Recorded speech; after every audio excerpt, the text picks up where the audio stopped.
Good morning mga guys. Bali, ang isi-share ko pala sa inyo ngayon ay kung paano mag-alinis ng isang poultry farm. Para naman kahit papano, kung kayo nag-abroad tapos ganito ang trabaho nyo, ay magkaroon kayo ng ideya. So ang gagawin ko ngayon ay bubuhayin ko lang yung dalawang exhaust para makalabas yung kulob na amoy. Kasi mabaho dito sa loob. Mga naiwan pa mga ito ng manok.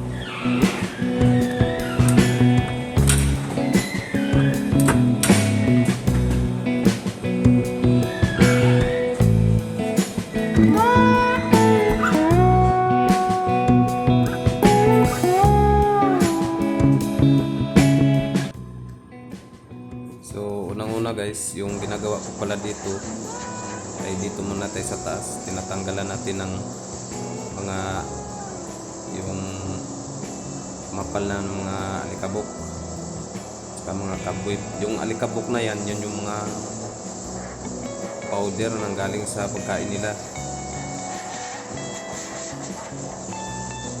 Yung dandahan lang tayo kasi mataas to.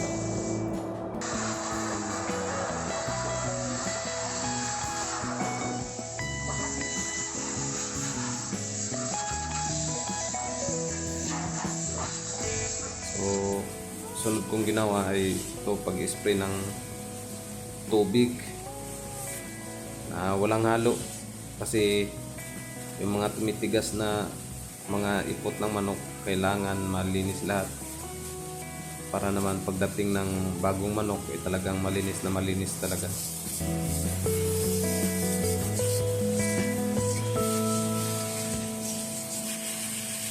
So, ito naman yung paglilinis guys.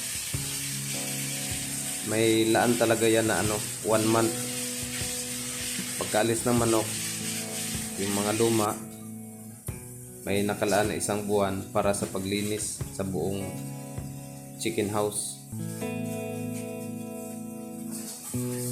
So, ang ginagawa ko dito, yan, nag-i-spray. Saka yung iba naman, naglilinis din. Mga ibang conveyor, kayong mga yung mga pwedeng yung mga nasisira na ayusin.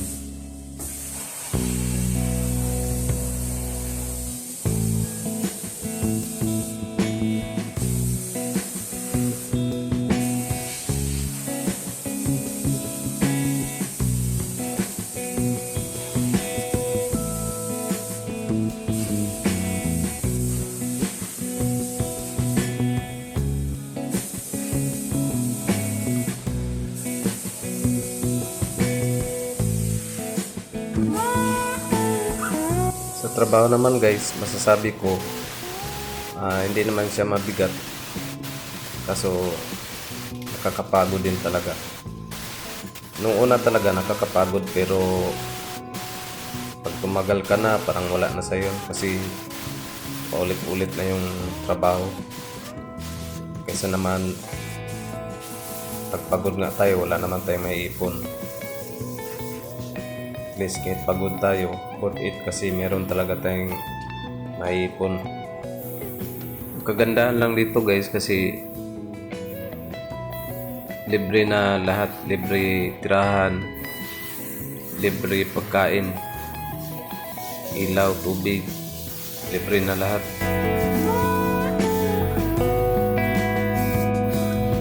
Bali, ang gagawin ko na lang ay mag-aantay kung kailan yung sahod. Tiis-tiis lang tayo.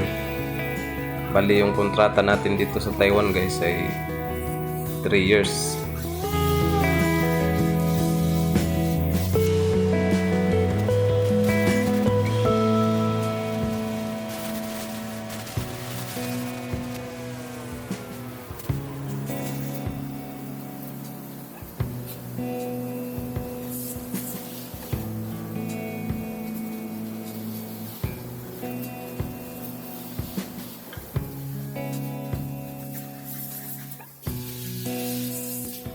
So, ang last ko nang ginagawa dito guys ay yung chine-check na itong lagayan ng pagkain.